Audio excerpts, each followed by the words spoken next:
Hola a todos, estamos en un nuevo vídeo de Célula de Lectura. Esta vez vamos con el resumen del capítulo 3 del libro de Mujeres, Raza y Clase de Angela Davis. Y bueno, empezamos.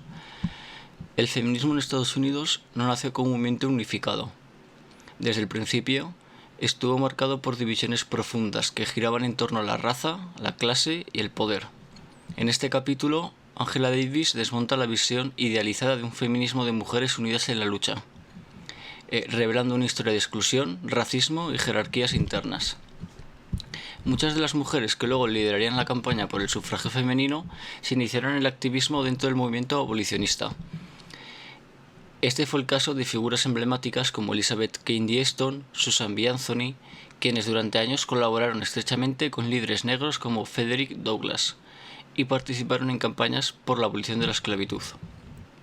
Sin embargo, esta colaboración tenía límites.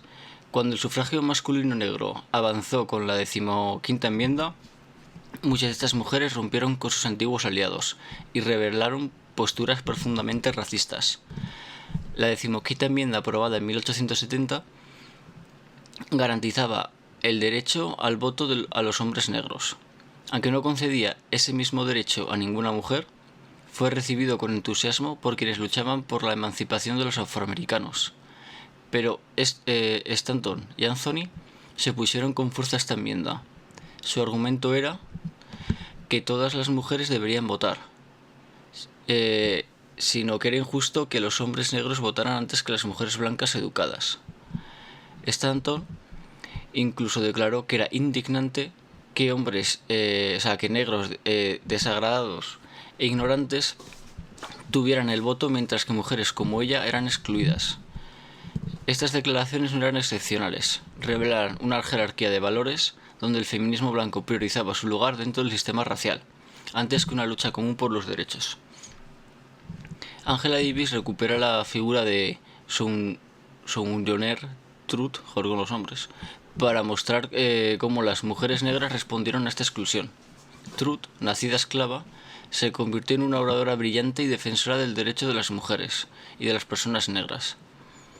En la Convención de Mujeres de Akron, Ohio, en 1851, Sojourner pronunció su famoso discurso: ¿acaso no soy una mujer?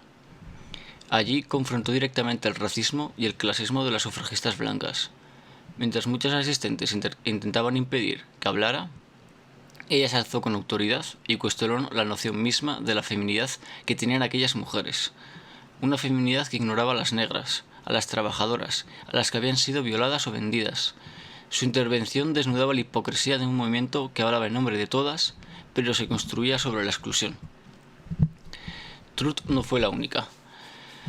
Frances Ellen Watkins Harper, poetista, oradora y reformista, también denunció públicamente la falta de inclusión de las mujeres negras en el feminismo blanco.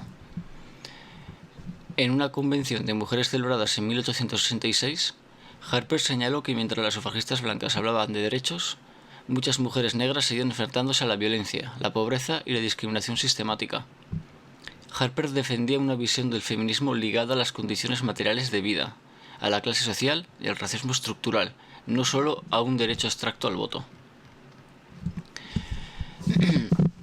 Davis muestra cómo muchas sufragistas blancas ignoraban deliberadamente estas voces. Incluso después de la Guerra Civil, cuando era evidente que las personas negras necesitaban protección frente a la violencia racista, muchas feministas prefirieron volcarse en una lucha exclusiva por sus propios derechos, sin cuestionar los privilegios raciales que conservaban. Algunas de ellas incluso usaron argumentos racistas para justificar su lucha por el sufragio. Decían que si los hombres negros votaban, las mujeres blancas debían hacerlo también, para equilibrar el poder político.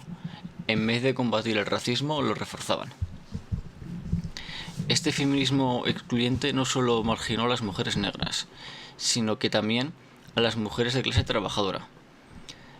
Las sufragistas de clase media o alta hablaban de la necesidad del voto, como un medio para refinar la política, para elevar el nivel de moral del país, pero muchas mujeres obreras no tenían ni tiempo ni condiciones para participar en esas campañas.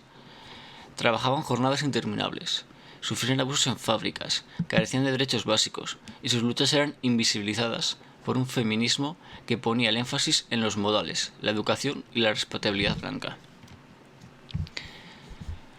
Un segundo.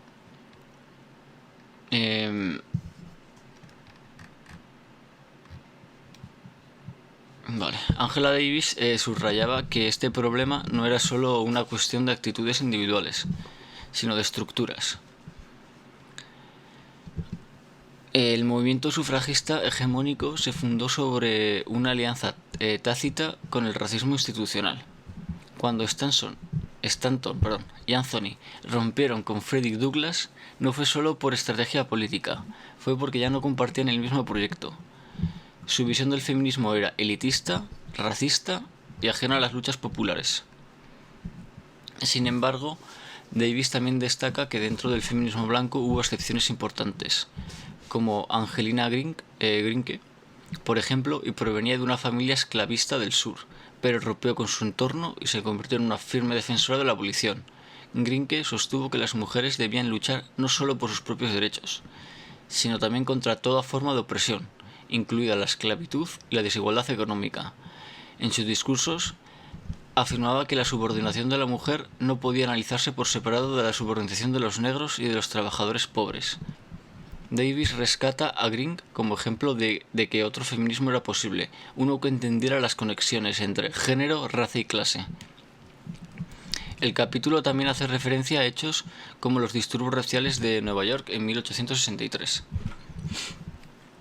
Durante aquellos días de violencia, cientos de personas negras fueron asesinadas por turbas blancas, muchas de ellas compuestas por inmigrantes irlandeses que temían perder sus empleos frente a los afroamericanos. Las casas fueron incendiadas, los cuerpos linchados, incluso un orfanato de niños negros fue atacado, y sin embargo, el movimiento sufragista blanco apenas se pronunció. Esta omisión no fue casual.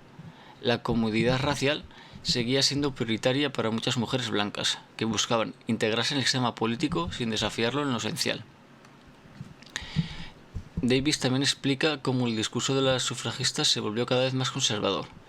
A medida que el movimiento se institucionalizaba, las demandas raciales quedaban relegadas.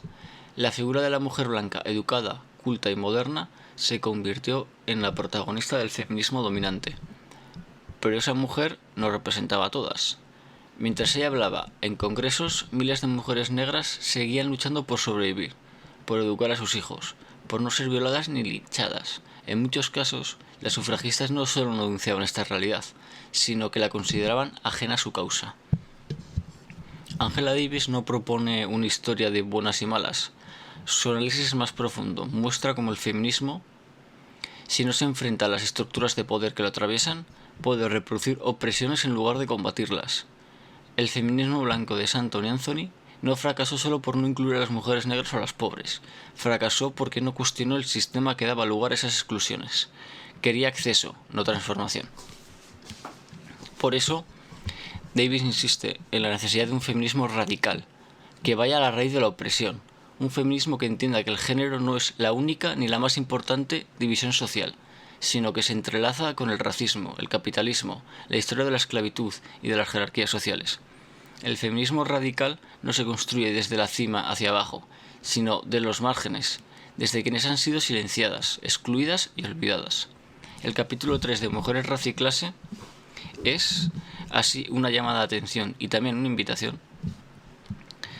Nos recuerda que el feminismo solo es emancipador si es inclusivo, y que esa inclusión no puede ser simbólica o decorativa, debe estar en el centro del análisis, de la estrategia y de la acción.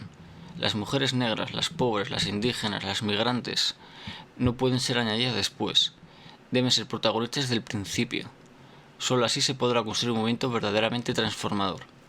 Y Davis concluye mostrando que la historia del feminismo no es solo una historia de conquistas, sino también de misiones, y que para avanzar es imprescindible reconocer esas omisiones, aprender de ellas y no repetirlas. En vez de identificar el pasado, debemos comprenderlo en su complejidad. Solo así será posible construir un feminismo que no reproduzca el racismo ni la explotación, sino que luche realmente por la liberación de todas. Bueno, y con esto se acaba el capítulo. Espero que os esté molando los libros y tal. Los que será el capítulo número 4, evidentemente. Y el siguiente libro, creo, porque no lo sé la verdad, porque me está costando comprenderlo un poco más de lo que pensaba, es Los Condenados de la Tierra de Frantz Fanon. Pero vamos, es que tengo ese y otro que es más sociológico, más que un político de análisis estándar, digamos. Pero bueno, será ese o si no será otro que se llama em, África, Pensamientos y Controversias, creo. Sí, pensamientos y controversias. Bueno, yo iré mirando, pero vamos, imagino que si no es ese, igual me leo, o sea, igual subo el de Venas Abiertas en Latinoamérica o algo así, o sea, quiero empezar un poco antiimperialismo, anticolonialismo. Después también mi idea es, después de, yo qué sé, 5 o 6 libros, no lo sé, ya iremos viendo, mi idea es empezar otra vez, bueno, meter otra vez autores clásicos del marxismo, rollo Lenin, Stalin, Mao, cosas así un poco más clásicas, digamos, no del siglo de los 2000 para arriba, sino de los 2000 para abajo, ¿sabes? Y bueno, espero que esto es todo, espero que os guste y poco más, nos vemos en el próximo vídeo.